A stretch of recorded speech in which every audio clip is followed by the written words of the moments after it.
Welcome, class of 2025 to Duke University. We are the Office of Nationally Competitive Scholarships, and we're here to tell you a little bit about our office. First, we are located in the Office of the University Scholars and Fellows. I'm Babs Wise, and I'm joined by my colleague. Hi, I'm Bevan Ty. And we also have a third advisor in the office, Karen Weber, who is not with us this morning, but looks forward to welcoming you to Duke. So what we want to do is talk to you a little bit about what a Nationally Competitive Scholarship Advisor is all about. First, we work with all Duke students and alumni, so we're working with undergraduates, professional school students, graduate students, and all of the alumni. And what we do is help folks apply for external scholarships outside Duke. We're going to help you think about what opportunities there are for you. We will work with you and give you support as you apply. It's Bevan's and Karen's and my job to know about these outside scholarships. And so we have a perspective that can help you as we give you feedback to match what the scholarship is looking for. So we're going to support you as you apply. And then we're also going to manage, if a foundation requires it, we're going to manage any of the campus processes that are required. But bottom line, as we are working with you, you always are in charge of your application, and our goal is to work with you to articulate what it is you really want to do in this world. What is the impact you want to have, and help you shine in applications articulating those aspirations. So you're about to have some amazing experiences through Duke, and I think most everyone coming into college is aware of scholarships that go towards your costs of attending college. But what many people aren't yet familiar with are these nationally competitive scholarships that can enrich and kind of accelerate what you have access to during your college years, and then even open up horizons beyond your college years for support for graduate school and beyond. So again, we are really tasked with working on these external opportunities beyond Duke that may actually take place during your college years or after your college years. If what you're looking for here is more about how to support costs for college, our colleagues at Financial Aid are really your best resource there. And this slide illustrates some of the many opportunities for language study and for study abroad. And some of these opportunities open up to you as early as your first year of undergraduate. So there's not just one set of interests that these kinds of nationally competitive scholarships support. For those that are really serious about STEM research or getting their feet wet, there's everything from research opportunities in Germany over the summer to embed with a lab there. And then for folks who really are devoting themselves to a career in research science, we support awards that offer those students recognition and offer those students a bit of financial support and a lot of great networking to further their careers. There are still others where the focus is really on who are you shaping yourself to be as a leader? What kind of impact are you bringing to your issues of concern, to your communities of concern? And so, some of these questions like, does this sound like me? Are you planning a career in public service? Are you committed to advancing environmental interests or environmental research? If you're a Native student, are you advocating on behalf of Native communities? Are you planning to become a healthcare professional? And then with these, there are really two main awards in mind with this slide, but there are national networks that these foundations are eager to connect you to. And then depending on the opportunity, some have a modest award toward undergrad, and others can help you fund the cost of graduate school or professional school. And still, again, more interests are relevant here. Folks who are delving into the arts or who are planning to do graduate school or have academic careers in the humanities, again, the arts or the social sciences. There's some other awards we want to be sure that you're aware of. And some of those, especially for folks who may come from lower income backgrounds or come from underrepresented groups, for those pursuing academic careers. We also support many students who want to do graduate study in really any field you can imagine, except perhaps, well, yeah, for almost everything. Most of the graduate schools are abroad in terms of the fellowships that we work with. You can go to the UK at your choice of university on something like the Marshall or the Fulbright, or you can study at Oxford on the Rhodes, or go to Gates, Cambridge, and get a degree. That they love folks who want to do a PhD at Cambridge. And then if you have language ability or a place outside the US that you want to study graduate school, the Fulbright will really support you in many, many countries. And then there are fewer scholarships for graduate school in the US, unfortunately. If you know anybody with deep pockets, this is something that we would encourage a foundation to get started, to give us some more money to help students with graduate school in the US. But if you are planning a degree or a career with the State Department or USAID, there are some really incredible ways to kind of both get into those departments, but also to do some graduate work. There are scholarships for new Americans, folks who either immigrated themselves or whose parents immigrated. Stanford has a great fairly new scholarship called the Knight Hennessy to get a degree at Stanford. And then there's one brand new scholarship in our fellowship quiver that will take you to almost any school in the country for a master's degree. So lots of opportunities for studying in graduate school on these fellowships. And I know we're going really quickly through a lot of potential opportunities by design, but there are a few awards as well that we can work with you on as you're finishing up undergraduate, or if you're a graduate student and come back to Duke, that enable you to do research abroad or get more professional experience abroad. So Babs mentioned Fulbright for graduate study. There are also Fulbright Awards where you can teach English in one of 160 countries, or do independent research with a research mentor based in your host country. And then there are others that offer a year of professional immersion in Asia. So fewer of these, but still happy to talk with you about some of these opportunities. And so part of why we didn't name all of these scholarships is deliberate, to get you to plug into our website. We have a search feature there where you can look for different keywords or different interests. And soon you'll be able to filter that by kind of your class year and some other things about you. And we have a wealth of handouts that are also published on our site. When you go to our site, you'll see, at least in the current version, our photos on the left sidebar. Scroll all the way to the bottom and you'll see a number of these different resources. So this is the first one that's listed, just all different interests by all different class years for undergrads. But as you'll see, we also have specific handouts for international students, where we've just filtered down to those that are for which you are eligible, others specifically for those with DACA and undocumented students. There are ones for alumni, there are ones for graduate and professional students. Just dig in.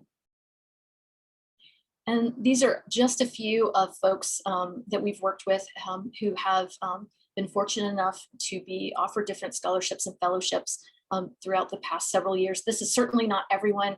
I don't even think this includes any of our Fulbrighters. You know, it would be 2 or 3 times bigger if we had those folks in as well.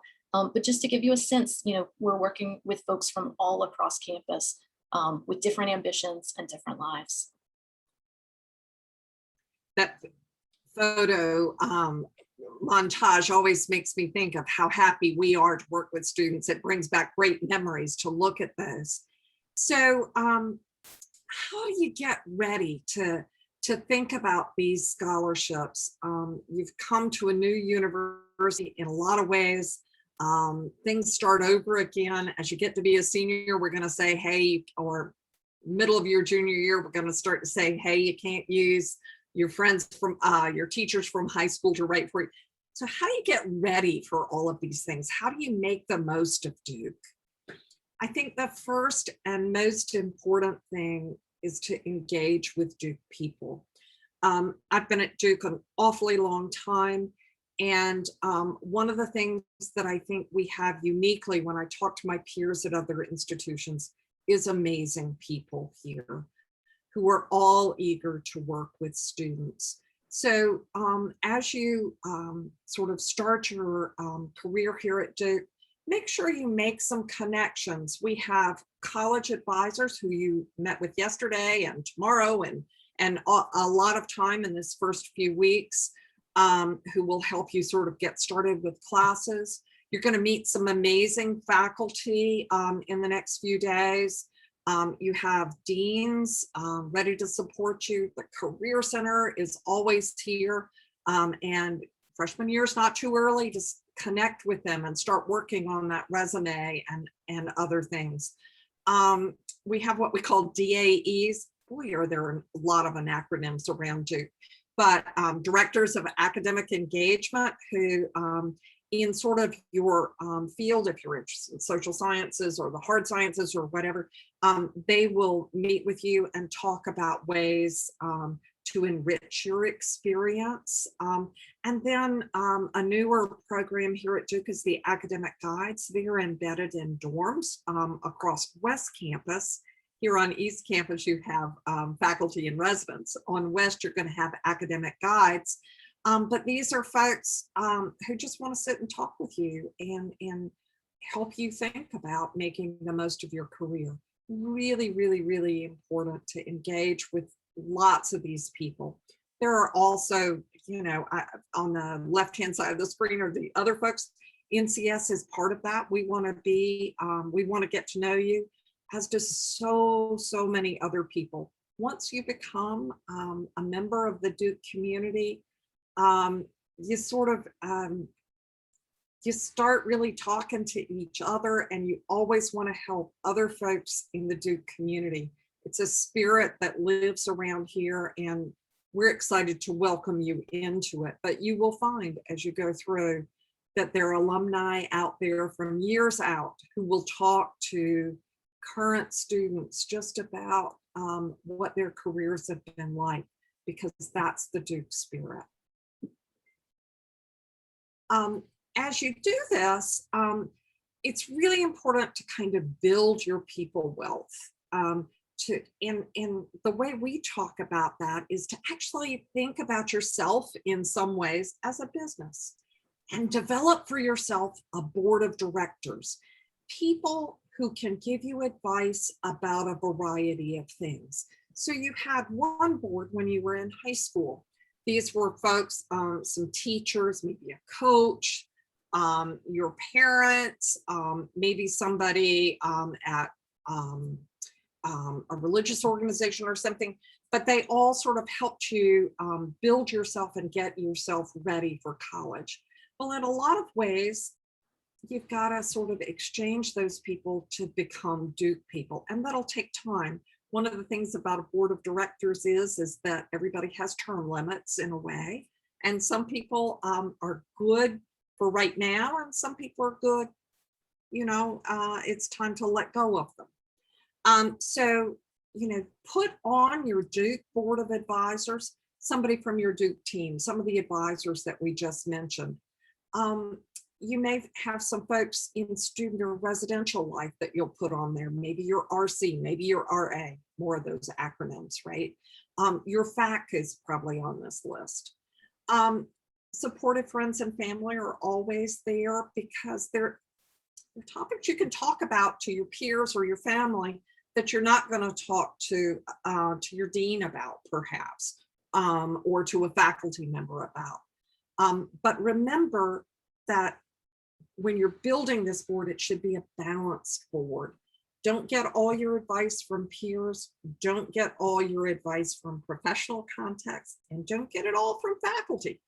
Build a balanced board I think that is the students that we see that are successful are folks who have really worked at building a contact and know, I'm having a health concern. I need to go talk to these people, okay? Or I'm having problems with my roommate. This is the group to talk about that. Really not doing as well as I want to in orgo. Do I really want to be a doctor? Well, there's a bunch of people to talk about that. So, build a balanced board of people that you can go to on different issues.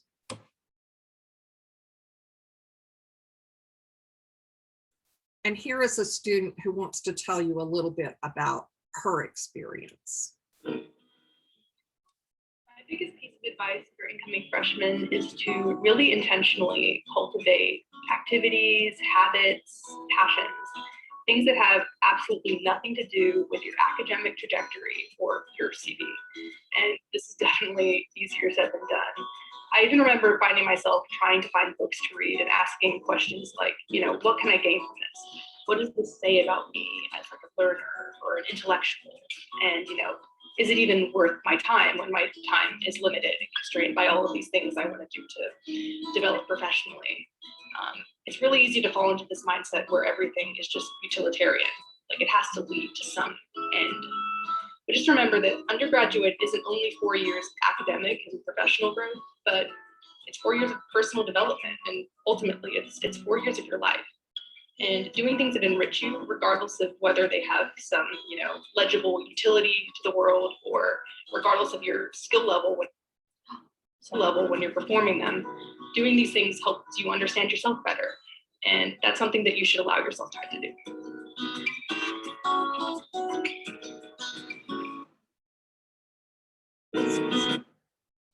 So Gabby is a great student. She's currently working on her Rhodes Scholarship at Oxford. And I think her advice about doing a lot of things is really important. Please, I apologize for the sound on that particular video. Anyway, so what kinds of goals should you have for yourself each semester? First and foremost, show up and be present in whatever you do. Get up a few minutes early for that class so that you're awake enough to enjoy it. When you go to dinner at night, meet other people. Be present. Be yourself as well. But go to things. Do things. Take courses that excite and bend your mind. As Gabby says, not everything is necessarily utilitarian. You haven't had a chance, I don't think, to in high school take a course in cultural anthropology. Probably many of you don't even know what it is. It took me a long time to figure it out.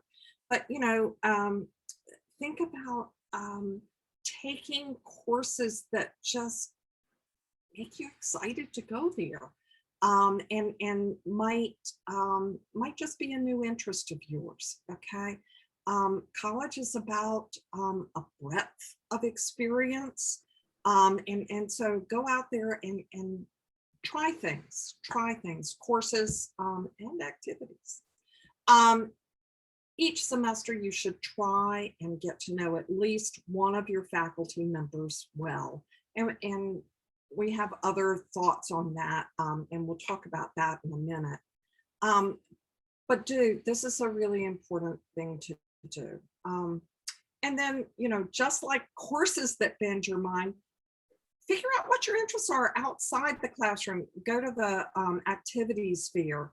Don't sign up for everything, but sign up for the things that really sound like they might be fun, and dive into them. See what you like. At the end of the semester, you can always get out of something if it's not what you want to do. But try things. Pursue those interests. While you are here, you should also remember that there is a world outside Duke. A lot of students use the wall around East Campus to sort of wall themselves in, and they get just a little bit too concerned about what's happening at Duke. There is a world out there. Keep up with the news, find out what's going on, be aware of what's happening around you. That can be very important later, but just be aware of the world. Then engage in conversation with cool people on complex topics. When you're sitting at dinner in the marketplace, maybe it's time, and y'all are having sort of a conversation about nothing. Maybe ask somebody who's studying economics to explain to you, I don't know, Biden's tax policy, or talk to a scientist about, hey, I'm hearing this thing about, I'm trying to think, I don't know, invisibility cloaks. What are they? Can you explain that? You're in physics, tell me more about that. And then each semester, ask yourself why you're taking the courses you're taking, why you're doing the activities you're doing. And at the end of the semester, reflect on those, okay? Reflect on those. Think about, did I meet my goals for the semester? Think about where you have opportunities to show leadership. Where do you have opportunities to impact the rest of campus or outside of campus? So getting to know faculty, this is key. Most of Duke faculty are here because they want to be with students. But one thing I've learned about faculty over, I've been here an awful long time, but one thing I've learned is some of them can be a little shy, okay? They've got office hours. Office hours are a time for you to go ask questions, okay? Whenever they say they're there, they're sitting there. They'll do other work if nobody comes, but their doors open, and this could be a time to kind of break through some of their and your shyness. So go in. What I find, faculty around here will, if you ask them how they got involved in the research they're doing, they will talk for hours, okay? So go to the office hour with maybe a short question about something that happened in class or about a question on a test, but then stay and ask them about their research. Find out more about who this person is teaching your class. It will pay off. Email a DUS, another acronym, Director of Undergraduate Studies, and say, hey, I've heard about this cultural anthropology stuff. What does it mean to major in your topic? What do people do for a living if they major in cultural anthropology? You may be surprised. Let them recruit you to their major. Meet your faculty and residents. These folks have chosen to live in the dorms. And so they're there to interact with you because they like it. Get to know them. They can be really helpful as you make decisions. They could belong on your board of directors. There are a lot of places around Duke to meet faculty that you're not taking courses with. So there's the Duke Conversations Club, there's Sciences, all of these things here. One of the keys can be to check the Duke calendar. So go to the Duke homepage and type in events, and you'll get to the calendar. Every day there are an amazing number of things going on this campus. Go to some of them, engage with that.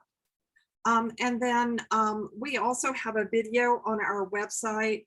Easiest way to get to our website is to go to ousf.duke.edu and then click on competitive scholarships. But during Fellowships February, which is another topic that we'll talk about another day, we did a video on engaging with faculty, and several faculty talk about how they want to engage with students. So that's in the past events on our website. So one of the other things we want to be sure that you spend some time doing, starting off in your first year and throughout your years at Duke, is to discover who you are as a leader. And so all of these different contexts could be places where you demonstrate leadership within student government, within clubs, dorm governance, in the classroom even, in service experiences and research work and lab work. And there is an office, our colleagues at Student Leadership will help you develop your understanding of leadership, look for opportunities where you can build up your experience with leadership, build up your understanding of that and how to put that into practice. And it bears repeating that leadership is not just a position that you hold. You could be president of something or founder of something, but especially in the context of these scholarships that we work on, a title alone isn't enough.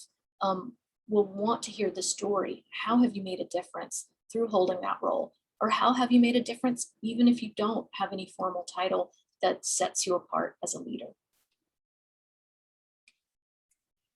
Okay, many of the foundations are going to ask you to do an interview.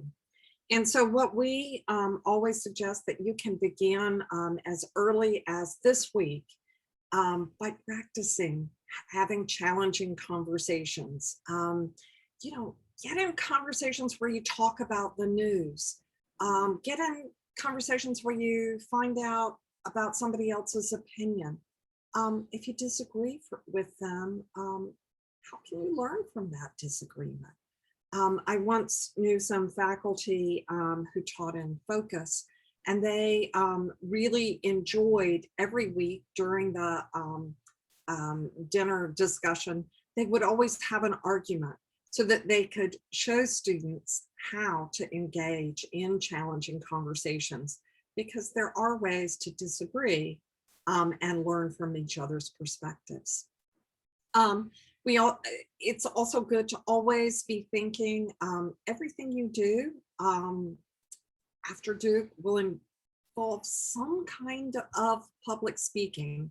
It might be as a doctor teaching your patients how to do something. It might be being president of a PTA.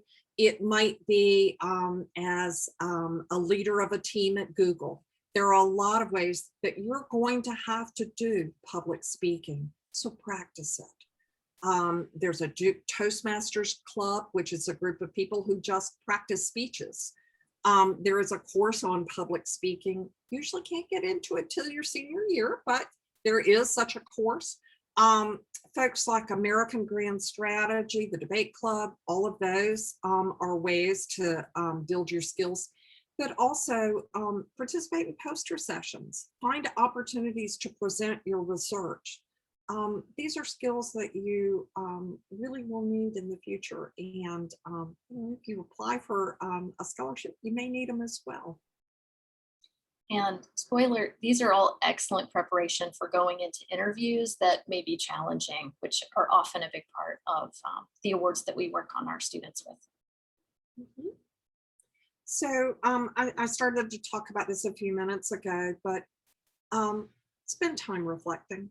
That's something that we find many Duke students who are working with us in the summer before their senior year on applications tell me that they haven't taken the time to do over the course of their Duke career. Do take time to stop and think, why is what I'm doing important to me? Why am I taking these classes? How do the clubs that I belong to reflect my interests that I'm also showing in my academics and my choice of courses? If you have a chance, write about it. If you're a journaler, which I encourage, write about your experiences and feelings. Many of my college advisees, I try to get to spend time as they choose their courses to talk, at least talk about why they took such or planning to take such courses. And then at the end of the semester to tell me why they took them. Does that match with what they thought at the beginning of the semester? And then how they experienced it, what they learned, and whether or not it matched their own goals. So spend time reflecting a little bit.